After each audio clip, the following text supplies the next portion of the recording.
tema ini berkenaan dengan zuhur al-Mahdi, hadirnya al-Mahdi. Sebuah tema yang sangat penting dan sudah sepantasnya setiap orang yang mengaku beriman merindukan al-Mahdi. Karena al-Mahdi ini bukan nama seseorang, tetapi al-Mahdi ini julukan, gelar. Artinya seorang laki-laki yang mendapat petunjuk dari Allah dan seorang laki-laki yang ditunjuk oleh Allah. Ditunjuk untuk apa? Ditunjuk untuk memainkan peranan sebagai Amirul Mukminin fi akhir zaman. Pemimpinnya orang beriman di akhir zaman.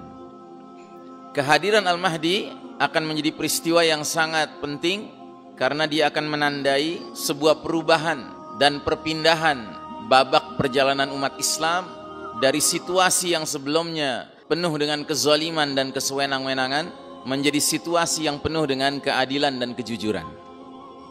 Nah, saudaraku rahimakumullah, satu hal yang harus diingat, tidak dibenarkan karena Al-Mahdi belum datang, lalu kemudian kita dengan alasan menanti kehadiran Al-Mahdi, lalu kita tidak berbuat kebaikan.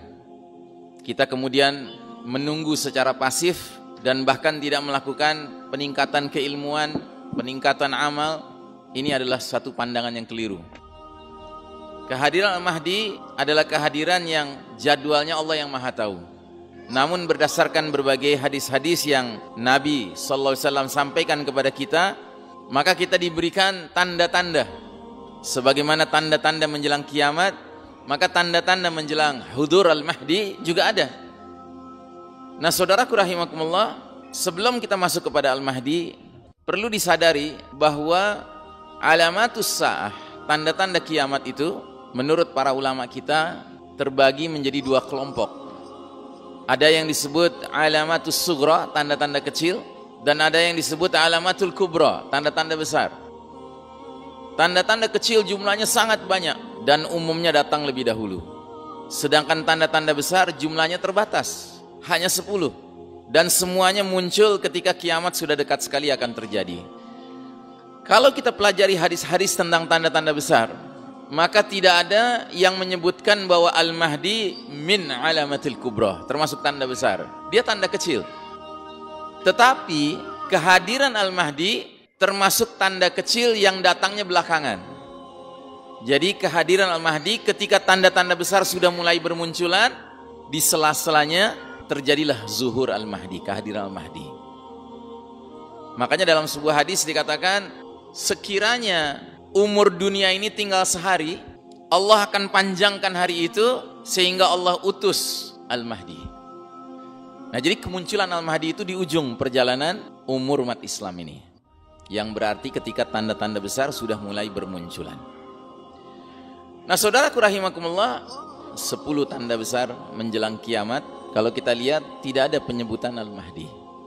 Yang ada adalah dukhan, kabut asap menyelimuti planet bumi kita ini selama 40 hari 40 malam, kata Nabi kita. Kemudian ada Dajjal, sosok penebar fitnah yang paling dahsyat sepanjang sejarah Bani Adam. Kemudian ada Dabbatul Ard, binatang melata keluar dari perut bumi untuk memberi tanda siapa orang beriman, siapa orang kafir. Kemudian ada Tulu isyamsi min maghribiha, terbitnya matahari dari tempat terbenamnya, tanda kalau pintu taubat sudah tertutup. Kemudian ada Nuzul Isa ibnu Maryam alaihissalam, turunnya Isa alaihissalam.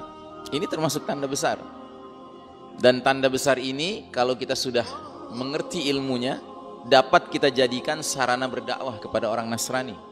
Karena orang Nasrani juga meyakini di akhir zaman akan turun dari langit sosok yang mereka sebut Yesus Kristus. Kita nyebutnya Isa al-Masih ibnu Maryam alaihissalam. Mereka menyebutnya Yesus Kristus. Dan kita nanti akan menyaksikan turunnya Isa alaihissalam ternyata tidak mencari gereja. Dia masuk ke masjid. Dia sholat subuh berjamaah dengan kaum muslimin. Yang pada saat itu imam sholatnya adalah Al-Mahdi. Masya Allah. Dan Isa alaihissalam nanti akan mengajak semua orang kafir termasuk ahli kitab Yahudi Nasrani memeluk agama Nabi akhir zaman, agama Islam ini. Bahkan dalam hadis sahih dikatakan Isa alaihissalam kalau sudah turun nanti dari langit, dia hanya menawarkan 2 pilihan kepada orang kafir dan ahli kitab. Pilihan pertama, aslim taslam, masuk Islamlah engkau, niscaya engkau akan selamat dunia dan akhirat. Kalau nggak mau, diapakan sama Isa alaihissalam? Diselesaikan. Loh, kok ngeri gitu Ustaz? Bukankah Isa alaihissalam itu digambarkan sosoknya santun? Iya memang. Cuman masalahnya adalah bukan masalah kesantunan di sini.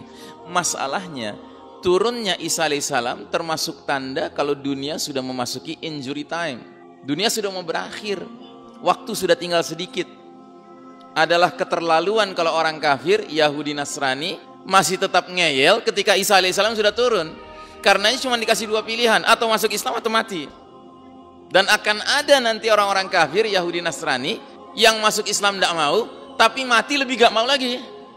Akhirnya apa? Masuk Islam dengan terpaksa. Sampai kapan? Sampai Isa alaihissalam wafat, mereka murtad lagi. Dan ketika sedang seru-serunya murtad, tiba-tiba matahari terbit dari barat. Mereka ingin mengucapkan dua kalimat syahadat lagi, kata orang Padang, talambe, too late, tidak diterima. Pintu tobat sudah ditutup. Ya. Walaupun ada juga yang awal mulanya masuk Islam terpaksa, tetapi lama-kelamaan benar-benar beriman. Ya. Beruntunglah dia. Nah, kemudian ada Ya'juj wa Ma'juj, dua umat yang dikurung di balik radem, sumbatan atau dinding yang dibuat oleh Zulkarnain ribuan tahun yang lalu. Dinding itu runtuh, kemudian mereka keluar dalam jumlah yang fantastis. Melakukan apa? Melakukan fasad, kerusakan di muka bumi ini. Kemudian nomor 789, ada tiga thalathata khusufin, tiga pembenaman bumi. Satu di timur, satu di barat, satu di Jazirah Arab.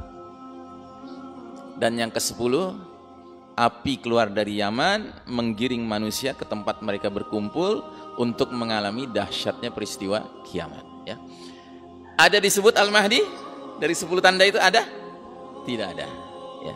Tidak ada penyebutan Al-Mahdi.